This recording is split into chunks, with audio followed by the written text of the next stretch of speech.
Ela colocou o prato na mesa com aquela delicadeza calculada de quem sabe exatamente o que está fazendo e olhou para mim com um sorriso que não chegava aos olhos, sorriso de inventário, do tipo que avalia quanto você vale e já chegou a uma conclusão antes de você abrir a boca. Mariana, minha filha, você precisa entender uma coisa. Essa casa tem uma ordem que funcionou por 40 anos sem você e vai continuar funcionando quando você não estiver mais aqui. Meu marido estava sentado do meu lado e olhou para o copo de água. Meu sogro tossiu e pegou o controle remoto.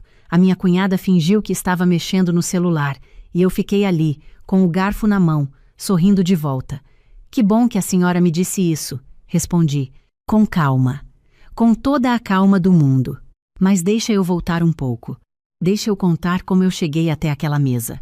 Meu nome é Mariana. Tenho 40 anos, sou nutricionista há 14, especializada em nutrição comportamental, aquela que trata a relação da pessoa com a comida antes de tratar o prato em si. Quando me casei com o Bruno, eu tinha 36 e ele tinha 38. Nos conhecemos num evento de saúde integrativa, onde eu estava palestrando e ele estava representando uma distribuidora de suplementos. Ele era engraçado do jeito que encanta, aquele humor seco que parece inteligência, até você perceber que é defesa. Namoramos 2 anos. Nos casamos numa tarde de maio em Porto Alegre, pequeno, só família próxima, do jeito que eu queria. Eu tinha um consultório alugado no bairro Moinhos de Vento e um apartamento próprio no Bonfim, que eu tinha comprado com 7 anos de economia e um financiamento que terminei de pagar sozinha aos 33. 2 quartos, cozinha integrada, uma varanda pequena onde eu colocava as minhas ervas aromáticas em vasinhos de barro, manjericão, alecrim, tomilho. Aquela varanda era o lugar que eu mais gostava na cidade.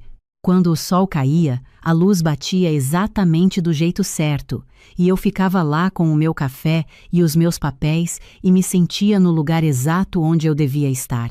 Quando nos casamos, fiz a proposta que me pareceu mais lógica. Colocávamos os 2 apartamentos para alugar e alugávamos um terceiro juntos, num bairro que agradasse aos 2. Bruno concordou com a cabeça do jeito que concordava com muita coisa. Aquele gesto rápido que mais tarde eu aprenderia que significava que ele tinha ouvido, mas não tinha processado. 3 meses depois do casamento, a distribuidora onde ele trabalhava fechou. Ele ficou sem emprego de uma semana para a outra, com uma rescisão modesta e uma cara de menino que quebrou alguma coisa sem querer e não sabe como contar para os pais. Minha sogra ligou no dia seguinte. Filhão, você e a Mariana vêm morar aqui. A casa tem espaço. Vocês economizam o aluguel, o Bruno reorganiza a vida e depois vocês saem. É temporário. Você sabe que eu adoro a Mariana. Olhei para o Bruno quando ele me contou. Ele tinha aquela expressão de quem já tinha tomado a decisão antes de me perguntar e precisava só da minha assinatura. É só por um tempo, ele disse. 6 meses, no máximo 1 ano. A minha mãe é fácil de lidar. Eu a conhecia há 3 anos. Já sabia que minha sogra não era fácil de lidar. Mas amei meu marido, acreditei que ele acreditava no que estava dizendo e concordei. Guardamos parte dos móveis, alugamos os 2 apartamentos e nos mudamos para a casa da família numa rua arborizada do bairro Petrópolis. A casa era grande, 3 andares, jardim na frente, garagem para 2 carros. Meu sogro era um homem quieto que gostava de futebol e de cuidar das plantas da calçada. A minha cunhada morava no 3º andar com um namorado havia 2 anos, uma situação que também era temporária há 2 anos. Ficamos com o 2º andar, que tinha quarto, banheiro e uma saleta que eu transformei em home office. Era suficiente. Era suportável. No começo. O primeiro sinal que ignorei foi a cozinha. Minha sogra tinha uma ordem para tudo. Cada panela num lugar específico, os temperos numa sequência que só fazia sentido para ela, as tábuas de corte separadas por cor, mas guardadas num armário que eu não conseguia alcançar sem banquinho. Quando cheguei com as minhas coisas de cozinha, ela sorriu e disse que ia achar um lugar para tudo. Acho que foi a última vez que a palavra achar foi usada de forma inocente naquela casa. Meus utensílios foram para um armário no canto, fundo, atrás de coisas que raramente eram usadas. Quando eu precisava de algo meu, precisava reorganizar metade da cozinha para chegar. Eu comentei com o Bruno uma vez. Ele disse que a cozinha era dela e que a gente precisava respeitar o espaço. Era a casa dela, afinal. Engoli. Comecei a trabalhar mais de casa, a fazer as refeições em horários diferentes para evitar o cruzamento constante.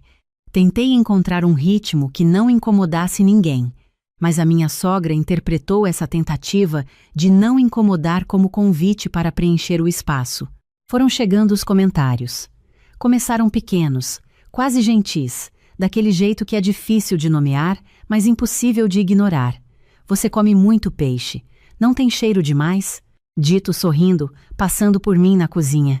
Mariana, você ainda vai atender pacientes de casa? Isso não fica estranho para eles? Dito com uma sobrancelha levantada.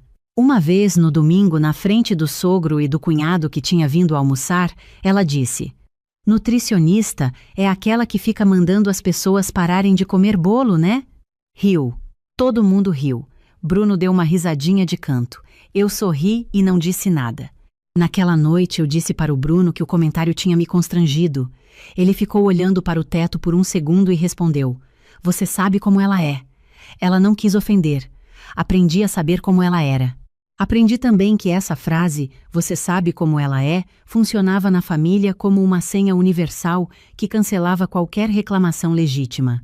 Aprendi a engolir quando ela reorganizou o meu home office sem avisar porque queria mostrar o espaço para uma amiga que estava pensando em fazer o mesmo no próprio apartamento. Aprendi a engolir quando ela comentou, de passagem, que eu parecia cansada e perguntou se eu estava dormindo bem, com aquele tom de quem está fazendo um diagnóstico e não uma pergunta. Aprendi a engolir quando, num almoço de família, ela me apresentou para uma prima distante como a esposa do Bruno, aquela que cuida da alimentação, como se o que eu fizesse fosse uma extensão do que eu era para o filho dela e não uma profissão com 14 anos, título de especialista e uma carteira de pacientes que crescia todo mês. O que ninguém sabia, nem o Bruno, era que enquanto eu engolia, eu estava construindo alguma coisa, mas vou chegar lá. O ponto que mudou tudo não foi grande. Foi pequeno, como costumam ser os pontos que mudam tudo.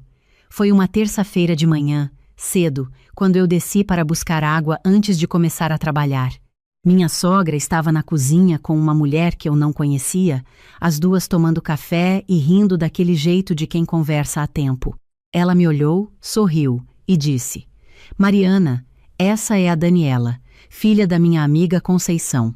Trabalha na área de saúde também, não é, Dani? Médica? Respondeu a Daniela com um sorriso que não precisava de contexto para ser entendido. Minha sogra encheu a xícara da Daniela e continuou: é tão bom quando os filhos ficam perto da gente, não é? O Bruno sempre foi muito apegado à família. Bebeu o café olhando para mim por cima da borda da xícara. Voltei para o meu quarto com a água. Fechei a porta. Fiquei sentada na cadeira do computador por uns 5 minutos sem abrir nada. Depois abri. Não a pasta de trabalho. Abri o extrato do banco.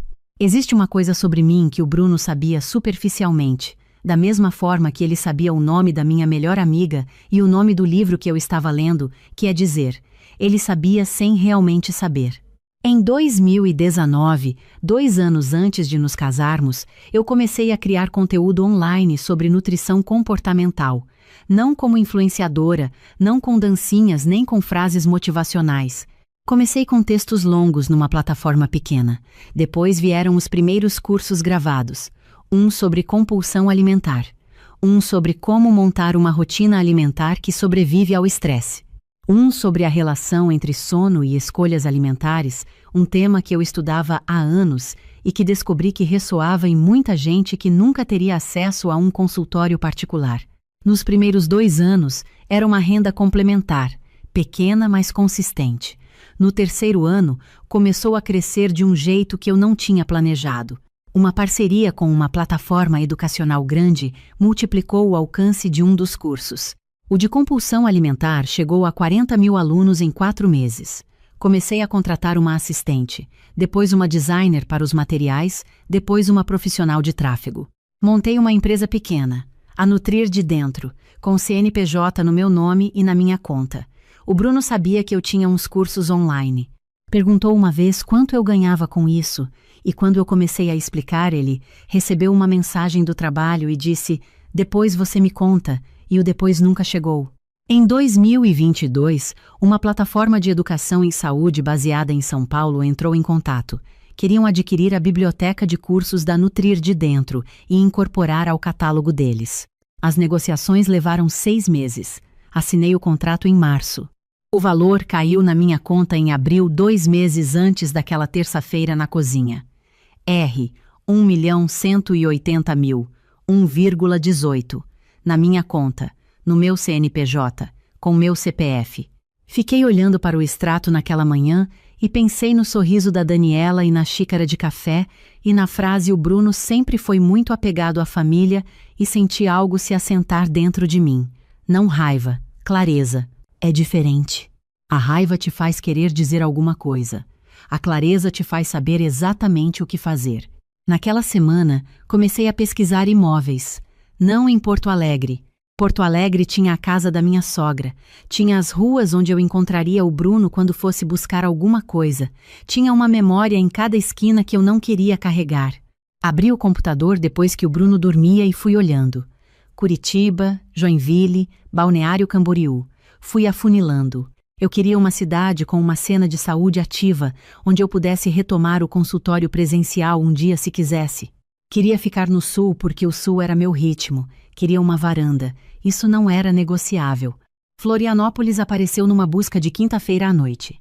Bairro Trindade, perto da UFSC, com vida de bairro, comércio na rua, o tipo de vizinhança onde você reconhece o rosto do padeiro. Apartamento no 4º andar, 2 quartos, cozinha com bancada de pedra escura, varanda com vista para o morro. 1,5 metro de profundidade de varanda, aquilo que o anúncio chamava de área de convivência e que eu já estava chamando de meu. O preço era de R$ 910.000, abaixo do que eu tinha. Mandei mensagem para a corretora às 11 da noite. Ela respondeu às 11h30. Agendamos visita para a quinta-feira seguinte. Disse para o Bruno que ia a Floripa ver uma paciente que tinha pedido atendimento presencial e que ia aproveitar para visitar a Renata, minha amiga de faculdade que morava lá há 5 anos. Ele disse ótimo, dá um abraço nela, e foi dormir. Não perguntou o endereço da paciente, não perguntou quando eu voltava, não perguntou nada. Já tinha deixado de perguntar coisas sobre o meu trabalho fazia um bom tempo. Era um ruído de fundo gentil, como a Renata descreveu quando contei para ela 1 mês depois. Só que a Renata disse com ironia e eu entendi que ela estava certa. O apartamento era melhor do que o anúncio. O sol da tarde entrava pela varanda e fazia listras de luz no piso de madeira clara. A cozinha tinha uma janela que dava para um pátio interno com uma figueira que o próprio prédio havia plantado quando foi construído.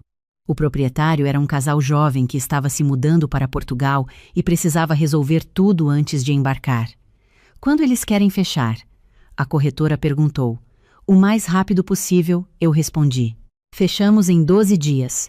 Escritura, financiamento dos 20% restantes num banco onde eu já tinha relacionamento, registro, tudo no meu nome, CPF da Mariana, endereço da Mariana, apartamento da Mariana. Voltei para Porto Alegre. Continuei tudo igual.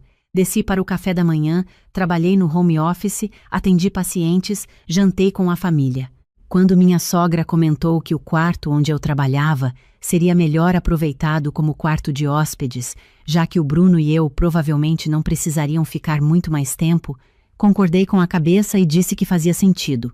Quando ela perguntou se eu tinha visto a Daniela num evento de saúde que tinha acontecido no fim de semana, disse que não fui, mas que parecia interessante. Quando o Bruno chegou em casa empolgado porque tinha uma possibilidade de emprego numa empresa em Caxias do Sul e perguntou o que eu achava de nos mudarmos para lá, disse que poderíamos conversar melhor quando a proposta fosse concreta. Comecei a separar as minhas coisas, discretamente, de noite, enquanto o Bruno dormia. Fui colocando numa mala o que era especificamente meu. Os livros que eu tinha desde a faculdade, marcados com meu nome na primeira página, meu equipamento de trabalho, notebook, HD externo, microfone para as gravações, ring light desmontada. Minhas plantas, que tinham migrado da varanda do Bonfim para uma prateleira no quarto, porque minha sogra havia dito que o quintal já estava cheio de coisas. 17 plantas. Algumas eu tinha há 6 anos. Um cacto que o meu pai tinha me dado quando me formei.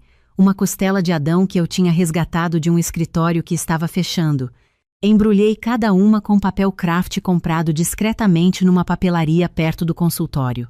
Meu equipamento de cozinha tinha fita crepe com meu nome desde o 2º mês naquela casa, um hábito que criei depois que o meu ralador de gengibre japonês desapareceu e reapareceu 3 meses depois no armário da minha cunhada.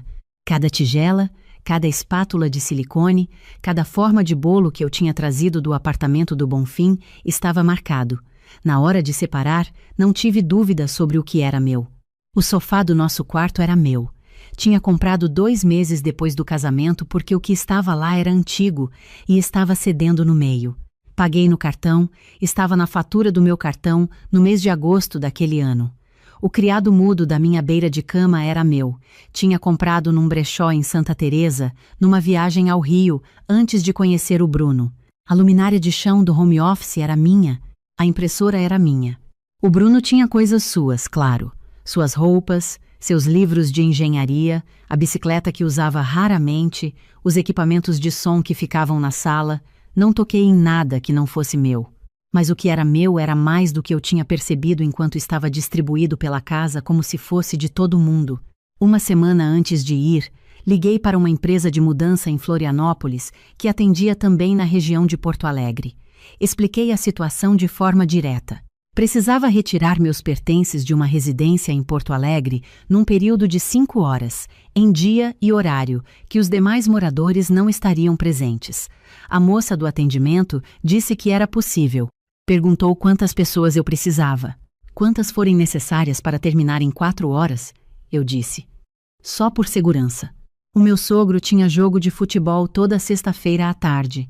Saía às 2 e voltava depois das 6 sempre. Minha sogra ia com uma amiga para o mercado e almoçava fora toda sexta desde antes do Bruno nascer, ritual imutável. A minha cunhada trabalhava até às 6. O Bruno tinha uma reunião fora às 2 daquela sexta. Tinha me contado ele mesmo, uma possível parceria que poderia durar a tarde toda. Era a janela. Na quinta-feira à noite, enquanto o Bruno assistia a série na sala, terminei de organizar as listas. O que ia na mudança, o que eu levaria no carro, o que ficaria. Escrevi uma carta. Não longa, não dramática, só o necessário. Na sexta-feira de manhã, acordei antes do alarme. Fiz café do jeito que sempre fiz, aquele café coado demorado que minha sogra achava excessivo para o dia a dia.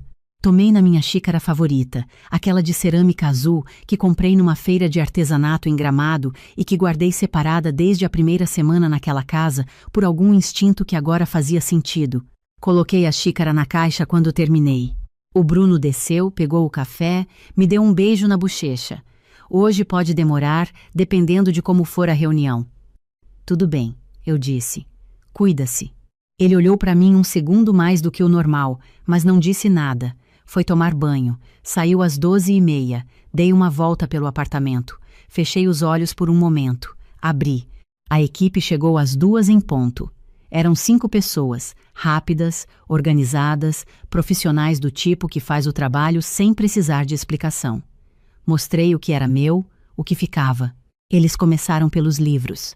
Eram muitos. Enchiam 3 prateleiras inteiras que eu tinha trazido do Bonfim, uma estante inteira que era minha montada contra a parede do home office. Depois o equipamento de trabalho. Depois as plantas, cada uma embrulhada, tratadas com mais cuidado do que eu esperava. Um dos homens perguntou se era orquídea a que estava na janela. Falei que era. Ele disse que a mãe dele criava. Embrulhou com cuidado redobrado. O sofá subiu por uma manobra que eu não achei que funcionaria, mas funcionou. A luminária foi desmontada e encaixada numa caixa comprida. A impressora foi embrulhada em espuma. Às 5:18, a equipe já estava terminando. O quarto tinha o que era do Bruno. O home office tinha o computador velho que estava lá antes de chegar, e nada mais. A sala tinha o sofá antigo que estava lá antes de mim, levemente afundado no meio, exatamente como estava quando cheguei. Peguei o envelope que tinha preparado na noite anterior e coloquei na mesa da cozinha, a mesa onde minha sogra tomava café toda manhã com o jornal dobrado do lado. A mesa onde ela tinha me servido aquele prato com aquele sorriso de inventário, a mesa onde eu tinha aprendido a engolir durante quase 2 anos. Bruno, escrevi. Precisei sair. Levei o que é meu. Não levei nada que fosse seu ou da família. Meus advogados vão entrar em contato sobre o divórcio. Não quero disputar nada. Não quero pensão. Não quero processo longo. Só quero sair. Você é uma boa pessoa.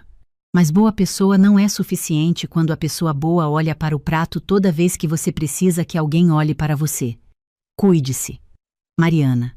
Fechei a porta com cuidado, com calma, do jeito que minha mãe ensinou, que porta bem fechada é sinal de pessoa bem criada.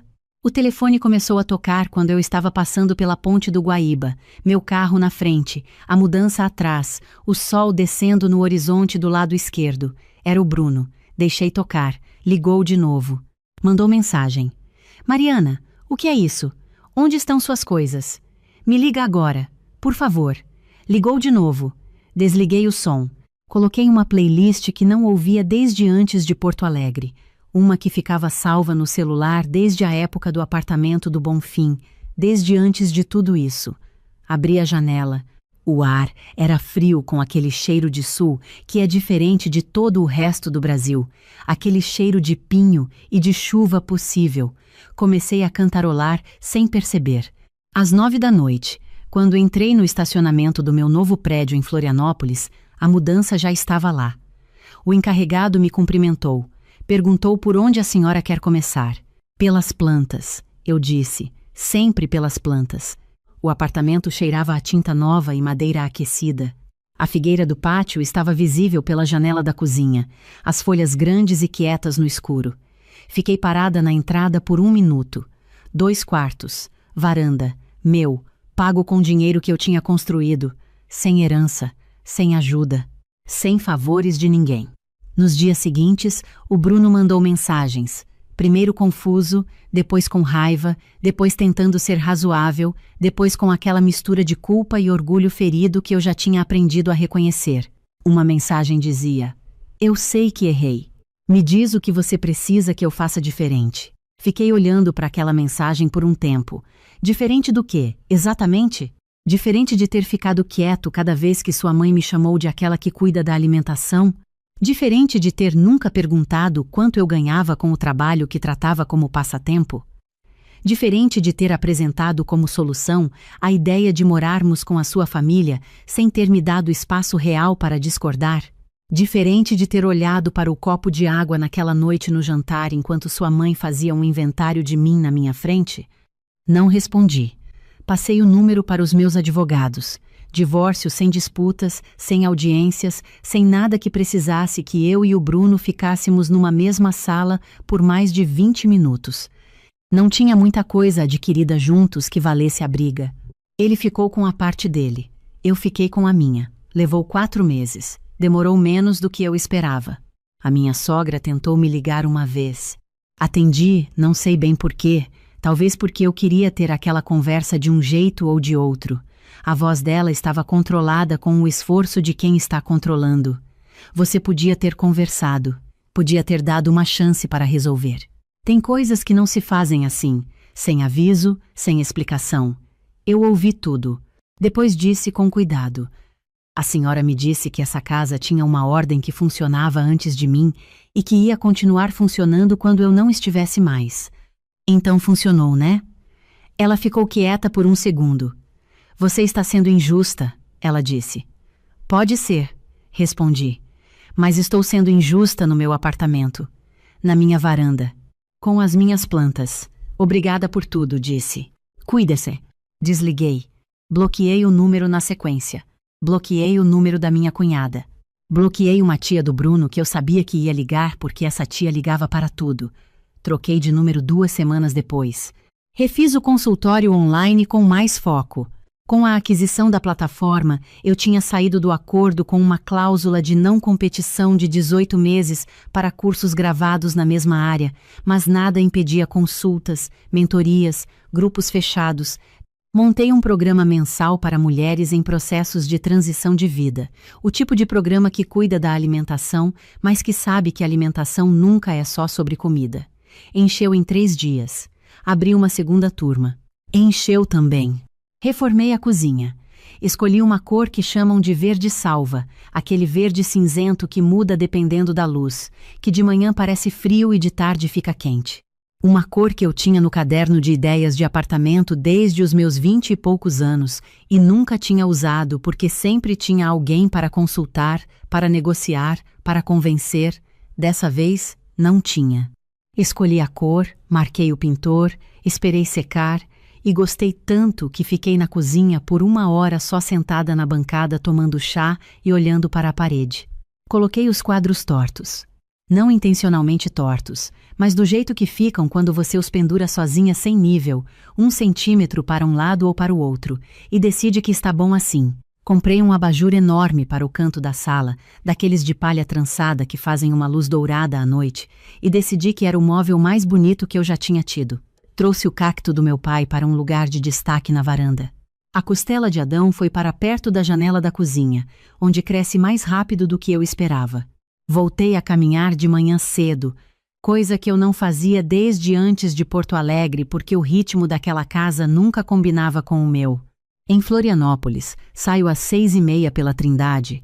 Tem uma padaria que abre às 6 que faz um pão de queijo de frigideira, que é, objetivamente, a melhor coisa que existe nessa cidade. Compro 2, como na calçada.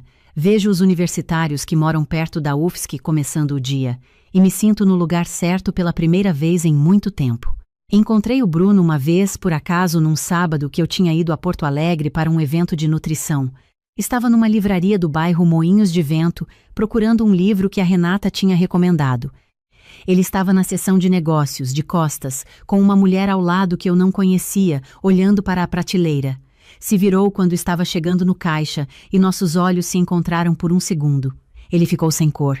Eu senti o coração fazer um movimento que não era saudade, não era raiva, era mais aquele estranhamento de encontrar alguém que você conhecia bem e perceber que são 2 estranhos. Sorri. O tipo de sorriso que aparece quando você está leve. Virei a cabeça, terminei de pagar, saí. Na calçada, a Renata me esperava com 2 cafés.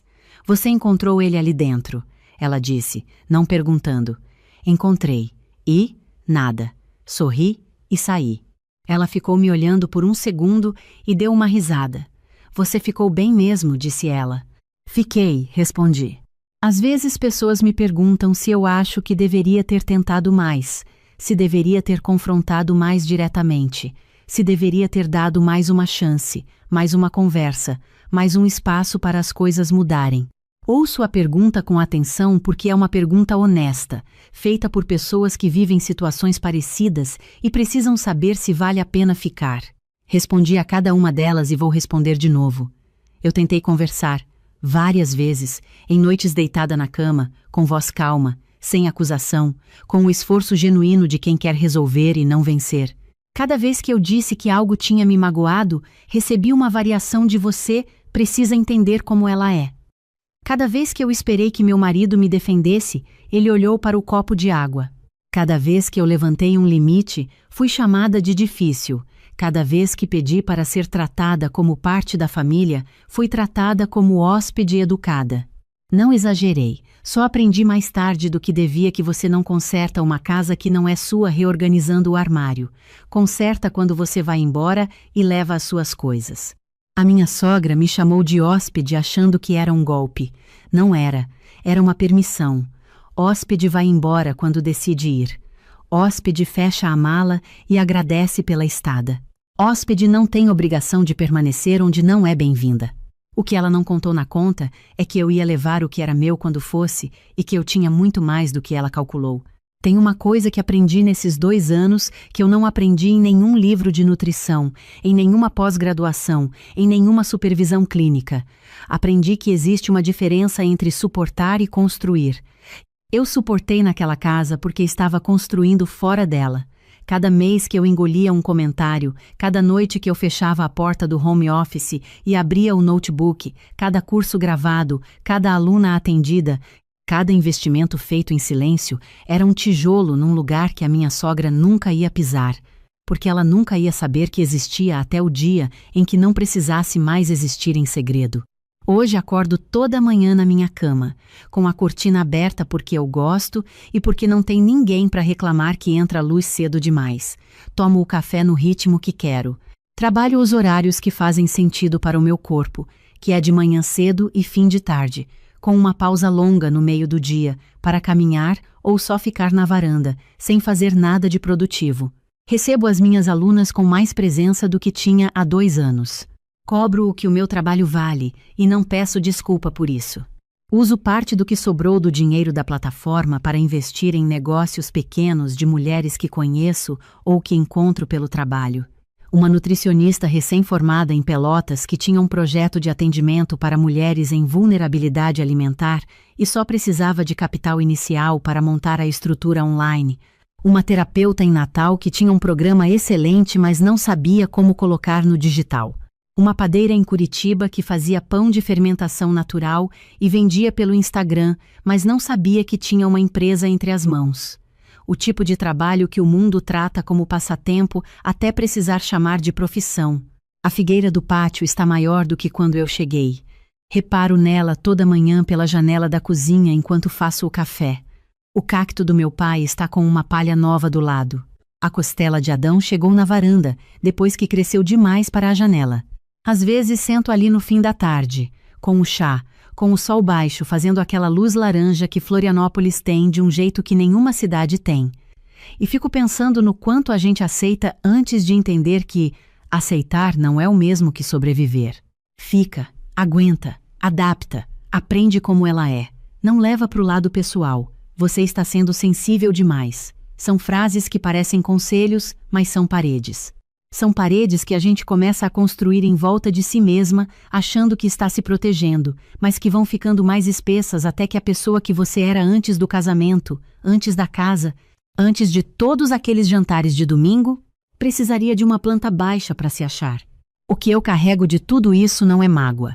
A mágoa foi a primeira coisa que eu deixei para trás, junto com o sofá velho que afundava no meio e com a xícara genérica que eu usava quando a minha de cerâmica azul estava na caixa esperando. O que eu carrego é a certeza de que construir em silêncio é uma forma de resistência que não pede licença para funcionar. A minha sogra me disse que a casa tinha uma ordem que funcionou por 40 anos. Ela estava certa. A ordem dela funcionou por 40 anos dela. Nunca foi a minha ordem. Nunca foi o meu lar. Lar não é o lugar onde você guarda as coisas dos outros. É o lugar de onde você sai toda manhã sendo quem você é e para onde você volta toda noite sem precisar se preparar para ser outra pessoa. Quando fechei aquela porta em Porto Alegre pela última vez, fechei com cuidado, com calma, com a chave que devolvi depois pelos advogados, junto com todos os documentos. Do meu lado de fora da porta eu tinha as minhas plantas, os meus livros, o meu equipment, as minhas tigelas marcadas com fita crepe, o meu cacto, a minha costela de Adão, a minha xícara de cerâmica azul. Do lado de dentro ficou o que nunca foi meu para começo de conversa. Não olhei para trás. Não precisei. O que é seu não fica onde você deixou. Vem junto, do seu jeito, no porta-malas, no banco de trás, embrulhado em papel craft por um homem que tem a mãe que cria orquídea. E chega antes de você no lugar onde vai virar lar. Eu tinha 40 anos quando percebi que havia me tornado fluente em uma língua que nunca pedi para aprender. A língua do silêncio estratégico, de saber exatamente quando falar e quando guardar. De entender que algumas batalhas não se vencem com palavras, mas com paciência e com planejamento. Aprendi isso morando durante 5 anos numa casa que nunca foi minha, ao lado de uma cunhada que me fez entender, palavra por palavra, que ela sabia disso melhor do que eu.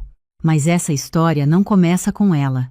Começa comigo, com a versão de mim que tinha 35 anos, trabalhava como designer gráfica num estúdio em Ribeirão Preto e achava que amor era uma estrutura capaz de acomodar qualquer inconveniência temporária. Quando conheci meu marido, ele tinha 38 anos, era técnico em edificações numa empresa de construção civil de médio porte e morava num apartamento de 3 quartos no bairro Jardim Paulista com a irmã mais nova dele. A irmã se chamava Camila, tinha 29 anos na época. Trabalhava como recepcionista numa clínica odontológica e havia se mudado para o apartamento do irmão 2 anos antes. Depois de uma separação que ela descrevia com a consistência de quem ensaia a narrativa como o maior trauma da vida dela. Meu marido me apresentou a Camila numa tarde de domingo, num almoço que ela havia preparado inteiramente, da entrada à sobremesa, com o orgulho visível de quem está mostrando o território. Ela era bonita, articulada, tinha um senso de humor ácido que eu confundi por um bom tempo com inteligência afetiva. Me recebeu com um abraço que durou 1 segundo a menos do que um abraço genuíno costuma durar, e me serviu um prato de macarrão que estava bom, mas que ela mencionou 3 vezes durante o almoço que havia sido difícil de fazer porque a massa era importada e o molho levava um vinho específico que ela buscou em 2 mercados diferentes. Eu comi, elogiei e interpretei tudo aquilo como entusiasmo. Demorei para entender que era demarcação. Quando meu marido me propôs casamento, 16 meses depois de nos conhecermos, veio junto uma sugestão que ele apresentou com o tom casual de quem fala sobre algo já decidido. Camila ainda estava no apartamento. Estava se reorganizando financeiramente. Seria só mais alguns meses, talvez até o fim do ano, e o apartamento era grande o suficiente para os 3. Ele falou isso olhando para mim com aquele sorriso que eu havia interpretado durante todo o namoro como abertura e que com o tempo fui entendendo que era um pedido de concordância embalado em afeto. Eu tinha 35 anos, estava apaixonada, e alguns meses me pareceu uma expressão pequena demais para me preocupar. Nos primeiros meses de casamento, me esforcei para encontrar um ritmo que funcionasse para os 3. Aprendi que Camila gostava de ter o banheiro de uso comum até às 9 da manhã, que o volume da televisão da sala depois das 10 a incomodava, que ela tinha uma forma específica de organizar o freezer por categorias que eu levei algumas semanas para memorizar e que se eu esquecesse alguma delas, ela não dizia nada de frente, mas fazia um comentário pela metade, daquele jeito de quem está sendo generosa ao não completar o pensamento. Ela não era cruel. Isso foi o que tornou tudo mais difícil de nomear. Crueldade tem contornos claros. O que Camila fazia não tinha contornos claros. Era uma presença constante que ocupava mais espaço do que o físico, que se manifestava em comentários sobre o jeito que eu temperava a comida, sobre os amigos que eu convidava para jantar, sobre o horário em que eu chegava do estúdio, sobre o fato de que eu não havia colocado o prato de volta na prateleira correta, depois do jantar de quinta-feira. Meu marido ouvia esses comentários com a expressão de quem está aguardando o fim de uma conversa que preferia não ter começado. Não concordava em voz alta, não discordava também.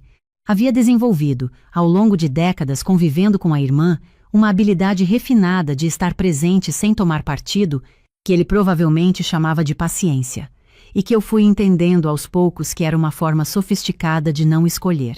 Numa noite do 2º ano, depois de um jantar em que Camila havia comentado, com aquele tom de quem está apenas sendo observadora, que eu parecia exausta e que talvez o meu trabalho exigisse mais do que era razoável para uma mulher recém-casada, esperei os 2 se recolherem e disse ao meu marido, com a calma de quem organizou as palavras antes de abrir a boca, que eu precisava que ele dissesse alguma coisa quando a irmã fazia esses comentários.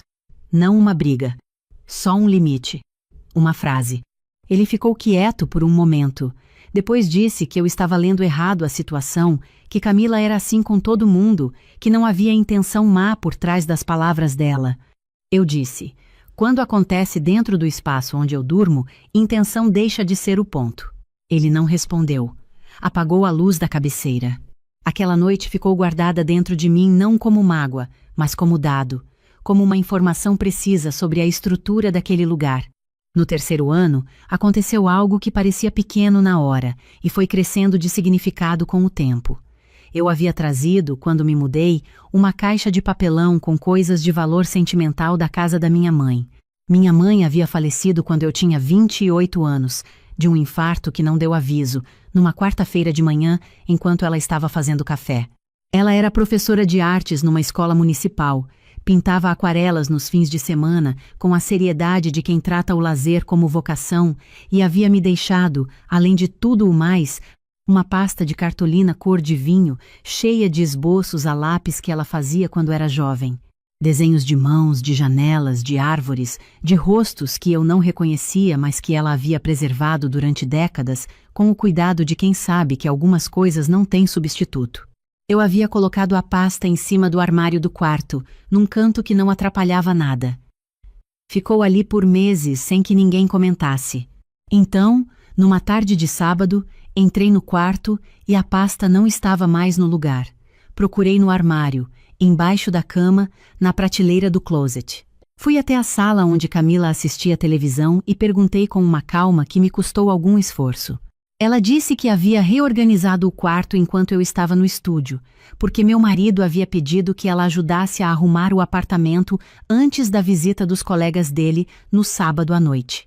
Disse que a pasta estava provavelmente no quarto de depósito porque havia estado ocupando espaço sem função aparente. Fui até o quarto de depósito. A pasta estava lá, dobrada ao meio, com o elástico que a fechava arrebentado. Abri com cuidado. Os esboços estavam lá, levemente amassados, mas inteiros. Peguei a pasta, fui até o quarto, sentei na beira da cama e fiquei olhando para aqueles desenhos por um longo tempo. Não chorei, não confrontei Camila, não disse nada ao meu marido naquela noite. O que fiz foi guardar a pasta dentro da minha mochila de trabalho, no bolso de dentro, onde eu guardava meu HD externo e meus contratos de cliente. E alguma coisa dentro de mim se moveu com uma clareza que eu não havia sentido antes. Não era raiva, era nitidez. Era a nitidez de quem finalmente vê o contorno exato de uma situação que já conhecia há tempo. Você pode estar se perguntando por que fiquei. Eu mesma me fiz essa pergunta muitas vezes, principalmente nas manhãs em que acordava com a sensação de que o apartamento havia encolhido mais um pouco durante a noite. A resposta tem camadas. Fiquei porque ainda amava meu marido, um amor que foi se tornando mais complicado, mais negociado, mais cansativo, mas que existia. Fiquei porque a saída exige energia, e energia é um recurso escasso quando você trabalha em tempo integral, atende clientes até tarde e ainda chega em casa tendo que calcular cada movimento dentro de um espaço que nunca aprendeu a ser seu. Fiquei porque aprendi, como aprendem a maioria das mulheres, que persistência é virtude, que boa esposa não desiste fácil, que saber ceder é sinal de maturidade emocional. Existe uma fronteira muito tênue entre ceder que constrói e ceder que apaga.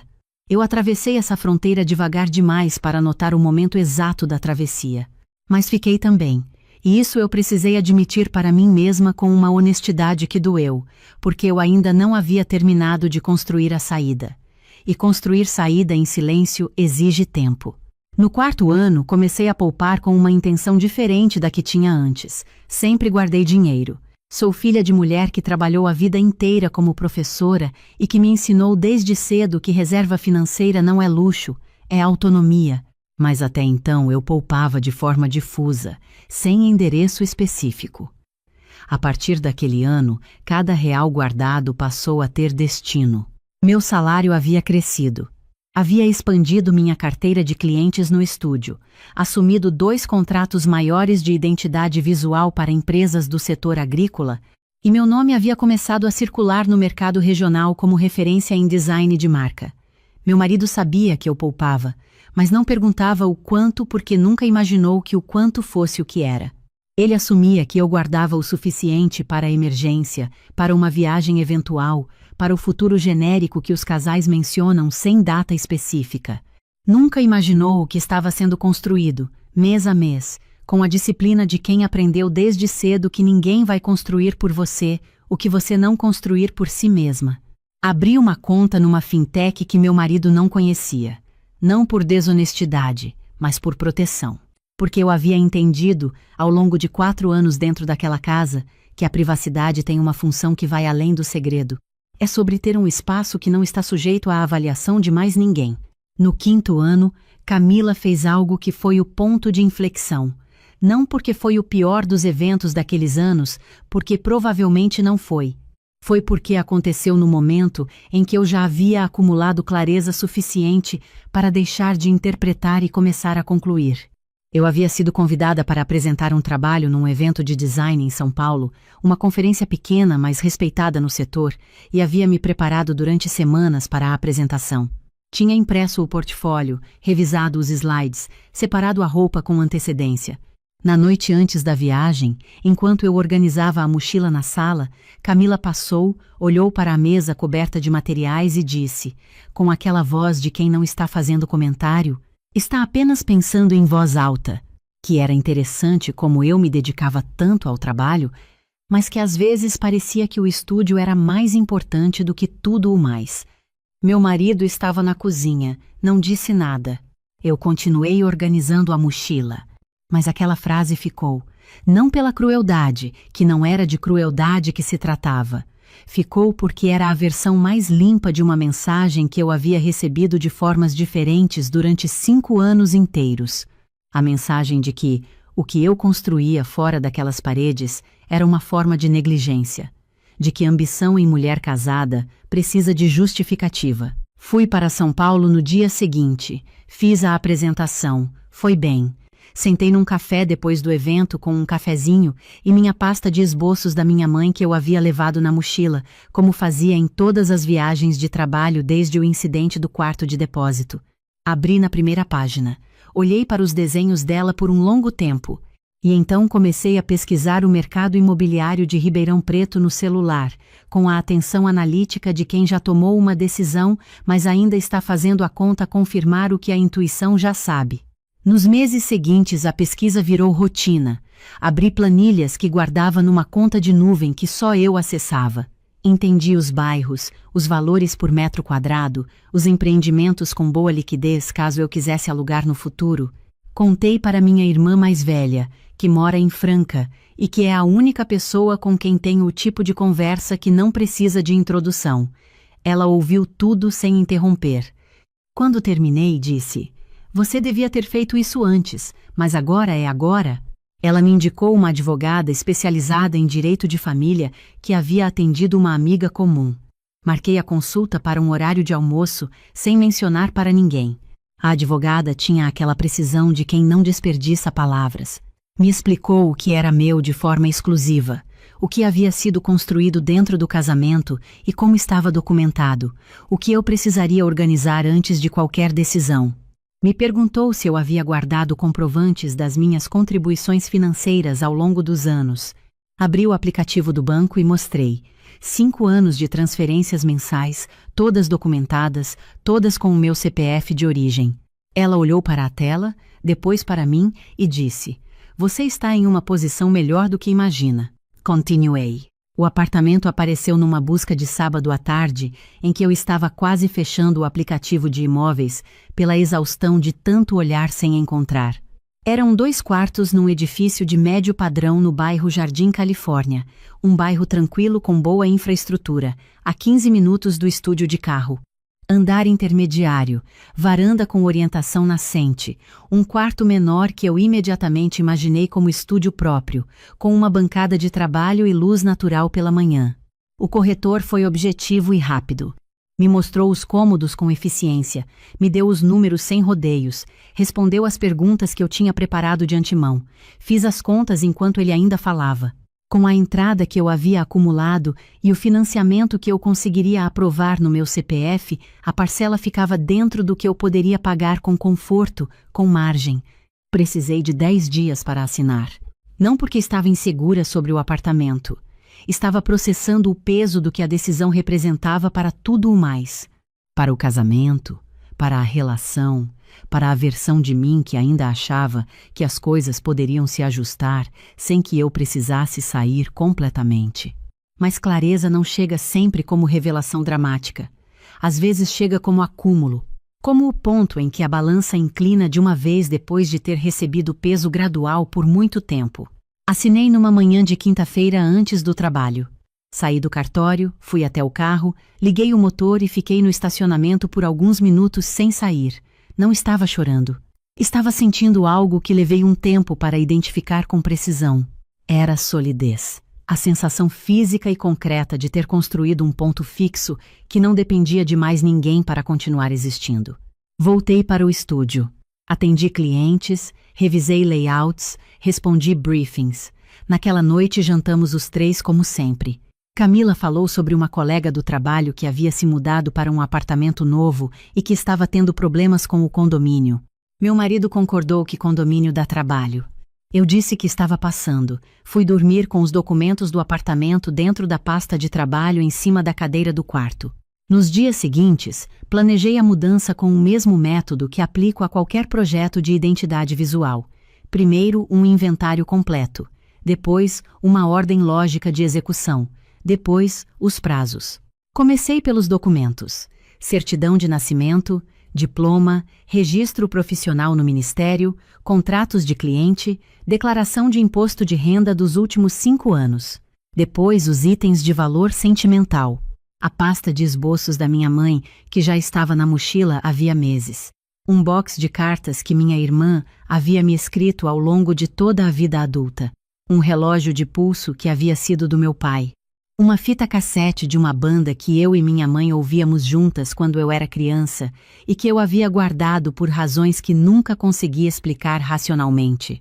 Depois as roupas de fora de temporada, dobradas em caixas que eu levava ao apartamento novo aos fins de semana quando ia supervisionar a decoração, dizendo que estava indo ao mercado ou visitar uma cliente. Contratei uma designer de interiores jovem, indicação de uma colega do estúdio, que entendeu o que eu queria sem que eu precisasse explicar 2 vezes. O quarto menor virou exatamente o que eu havia imaginado. Uma bancada comprida de madeira clara na parede da janela, prateleiras abertas para os livros de referência e amostras de material, uma cadeira de trabalho que eu escolhi passando 40 minutos testando opções numa loja, sem pressa, sem precisar consultar ninguém. A sala eu planejei em torno de uma coisa específica. Na parede principal mandei instalar um painel de madeira ripada, e no centro desse painel, numa moldura de vidro que eu havia escolhido com cuidado, coloquei um dos esboços da minha mãe. Uma mão aberta, desenhada a lápis com aquela precisão leve e inclinada, que era a marca da letra dela em tudo que fazia. A mão no centro da parede principal da minha sala, no espaço que era inteiramente meu. Meu marido não percebeu o esvaziamento progressivo do quarto, ou percebeu e não encontrou as palavras para o que estava percebendo. Nunca saberei ao certo qual das 2 coisas. Numa quinta-feira, recebi mensagem da designer. Pode vir quando quiser, está tudo pronto. Fui naquela mesma tarde, depois de uma reunião de cliente, ainda com o blazer do estúdio. Abri a porta com a minha chave. Andei pelos cômodos devagar, sem pressa, sem ninguém me observando. A luz da tarde entrava pela janela da sala e projetava um retângulo claro no piso laminado. A bancada do quarto de trabalho estava exatamente como eu havia imaginado. A moldura com o esboço da minha mãe estava no centro do painel, na altura dos olhos, no lugar exato onde eu saberia encontrá-la, toda vez que entrasse na sala. Fiquei parada na frente da moldura por um longo tempo. Depois sentei no chão, encostei as costas na parede e chorei. Não de tristeza, de alívio. O tipo de alívio que só aparece quando você larga um peso que estava carregando há tanto tempo que havia esquecido que estava carregando. Voltei para o apartamento naquela noite. Jantamos os 3 normalmente. Camila comentou que o refogado havia ficado com tempero forte demais. Eu disse que achei bom e me servi demais. No sábado seguinte, o caminhão chegou às 7h30 da manhã. Eram 2 rapazes eficientes e rápidos, que trabalhavam sem perguntas desnecessárias. Tínhamos combinado tudo por mensagem durante as semanas anteriores. Eles sabiam exatamente o que levar. Os móveis do quarto que eu havia comprado no início do casamento, todos com nota fiscal no meu CPF, a mesa de jantar que eu havia escolhido numa loja de móveis em São Paulo, numa viagem de trabalho, e que chegou entregue com meu nome no documento, a estante do quarto, a poltrona da sala, o abajur que Camila havia comentado uma vez que ficava estranho naquele canto, mas que eu havia mantido porque era meu e porque ficava exatamente onde eu queria. Minha irmã havia vindo de Franca no dia anterior e dormido num hotel perto do bairro. Ela chegou às 7h40, com um café na mão para mim, e ficou de pé na entrada, me olhando trabalhar com a expressão de quem sempre soube que esse dia ia chegar. Meu marido havia saído cedo para uma obra em que estava supervisionando a fase de conclusão. Camila estava no banheiro quando o caminhão chegou. Ela não costumava sair do quarto antes das 10 nos fins de semana, mas o barulho do caminhão manobrado na rua a acordou antes do horário. Eu estava na cozinha fazendo a última verificação dos itens quando ouvi os passos dela no corredor. Ela apareceu na porta da cozinha com o cabelo ainda bagunçado do sono e a expressão de quem estava tentando organizar o que estava vendo. "O que está acontecendo aqui?" A voz dela era diferente do normal, mais baixa. Havia nela algo que eu não havia ouvido antes nos 5 anos todos, que era desorientação genuína. "Estou me mudando", eu disse, com a naturalidade de quem informa algo que já está resolvido. Ela ficou parada por alguns segundos. Depois a voz subiu um tom. "Você está se mudando, assim, sem falar nada. Meu irmão sabe disso? Vou falar com ele quando ele atender o telefone", eu disse. Continuei checando a lista no celular. Camila entrou na cozinha. Os rapazes passaram por ela com caixas nos braços e ela se afastou mecanicamente para abrir caminho, sem tirar os olhos de mim. "Você está levando as coisas da casa", ela disse. "Essas coisas são do apartamento." Parei. Coloquei o celular no bolso. Olhei para ela com a calma que 5 anos me ensinaram a construir, não como armadura, mas como clareza. E disse o que havia prometido a mim mesma que diria quando chegasse a hora. "Camila, durante 5 anos eu transferi a minha parte do aluguel e das despesas desse apartamento todo mês, sem falhar uma única vez. Seu irmão sabe disso. Você nunca soube porque nunca perguntou, ou porque era mais conveniente achar que eu morava aqui sem contribuir com nada. Os móveis que estão saindo daqui têm nota fiscal com o meu CPF. Eu comprei com o dinheiro que ganhei trabalhando. Tenho os documentos de cada um deles." Ela abriu a boca, fechou. "E estou indo morar num apartamento que comprei com dinheiro que poupei trabalhando durante anos. Dinheiro que é meu, completamente meu." Ela ficou parada. Era a primeira vez em 5 anos que eu via Camila sem resposta pronta. Havia na expressão dela algo que eu precisei de um momento para identificar. Não era raiva, embora estivesse chegando. Era surpresa. A surpresa de quem havia construído uma imagem muito específica de quem eu era e que de repente não reconhecia a pessoa na frente dela. Continuei de olho nos rapazes que terminavam os últimos itens com precisão profissional. Minha irmã ficou parada na entrada da cozinha durante todo esse tempo, sem dizer nada, com o café na mão, me olhando com uma expressão que eu conhecia desde criança e que queria dizer: "Eu sei que você consegue." Quando o caminhão estava pronto, subi para dar uma última olhada no quarto. Estava vazio.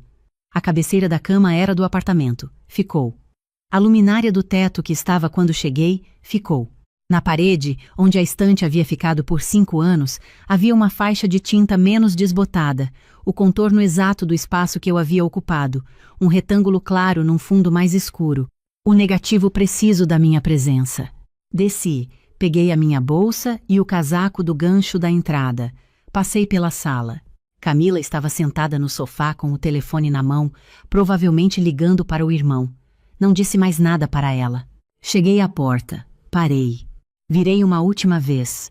Ela estava me olhando do sofá com aquela expressão que havia mudado de novo, e havia nela agora, por baixo de toda a autoridade habitual, algo que se parecia com uma pergunta que ela talvez nunca tivesse se feito antes.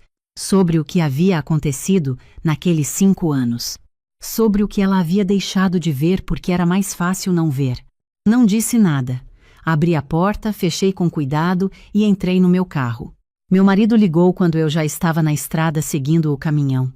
Deixei tocar. Ligou de novo. Na terceira vez, atendi. "Renata, o que está acontecendo? A Camila me ligou dizendo que você saiu com um caminhão de mudança." "Estou indo para o meu apartamento." Silêncio. "Seu apartamento." Assinei os documentos há algumas semanas. Comprei com o dinheiro que guardei ao longo dos anos. "Mas Renata, esse dinheiro..." Ele começou. "Marcos, eu interrompi sem elevar a voz. Durante 5 anos eu transferi a minha parte de todas as despesas desse apartamento todo mês. Você sabia disso. Sua irmã nunca soube porque você nunca contou para ela.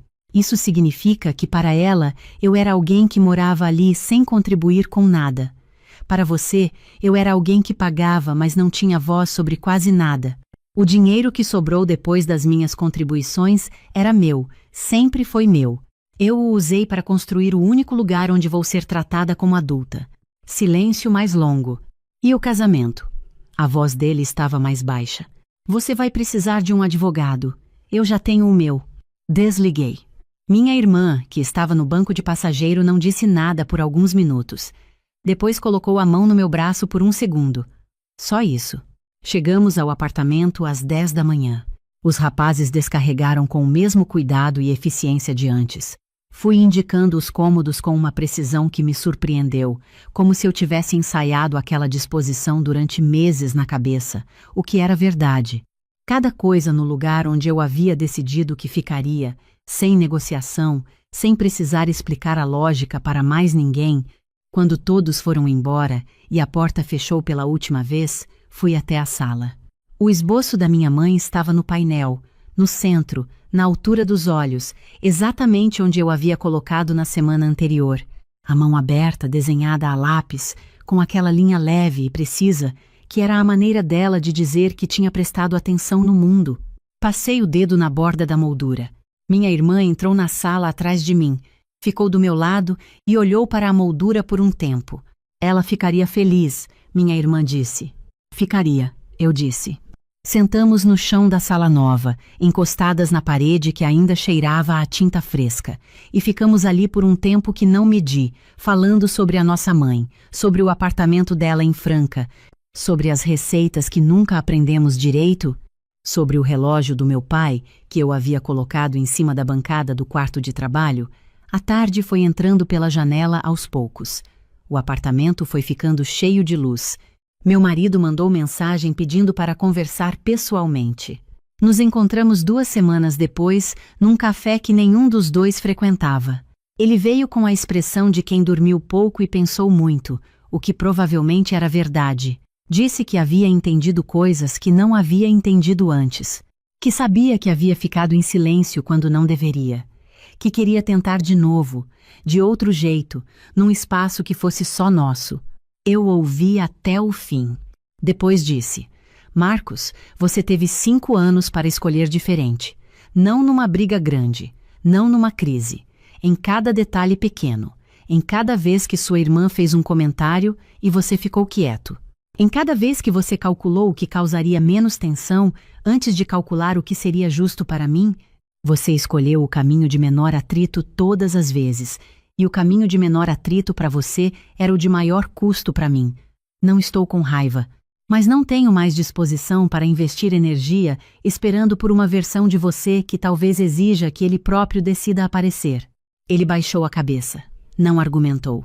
Os advogados conduziram o processo com mais tranquilidade do que eu havia antecipado. A documentação estava organizada, a divisão era clara. Levou o tempo que leva.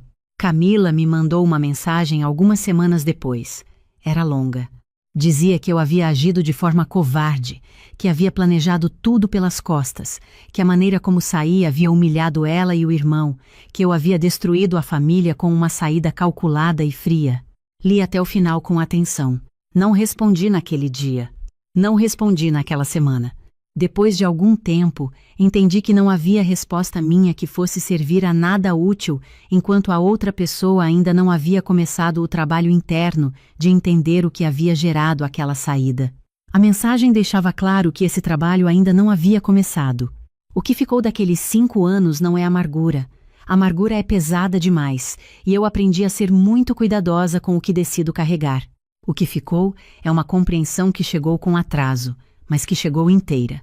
Fiquei naquele apartamento por amor, sim. Um amor que foi real, mesmo que tenha se revelado insuficiente para sustentar tudo o que eu precisava que sustentasse. Mas fiquei também porque aprendi, como aprendem a maioria das mulheres, que aguentar é virtude, que sair é fraqueza, que saber ceder é o que separa uma mulher madura de uma mulher difícil. Existe uma diferença entre ceder que constrói e ceder que apaga. Eu atravessei essa fronteira tão devagar que não reconhecia o momento exato da travessia. Percebo agora quando olhei para uma foto tirada numa confraternização do estúdio no 3º ano e levei alguns segundos para reconhecer minha própria expressão. Não era tristeza. Era ausência. Era o rosto de alguém que havia aprendido a ocupar menos espaço do que tinha e que havia se acostumado ao tamanho reduzido. Foi isso que me moveu, não Camila, não o episódio da pasta de esboços. Foi perceber que eu estava desaparecendo em câmera lenta e que estava participando ativamente desse desaparecimento. Independência financeira não é sobre o número na conta. Aprendi isso do jeito mais demorado possível. É sobre ter uma opção concreta quando a situação exige que você escolha. Eu poderia ter ficado mais 5 anos naquele apartamento. Tinha condição financeira para isso. O que não tinha mais era a disposição de usar essa condição para sustentar uma estrutura que me diminuía a cada semana que passava. O dinheiro guardado não me deu coragem, me deu escolha.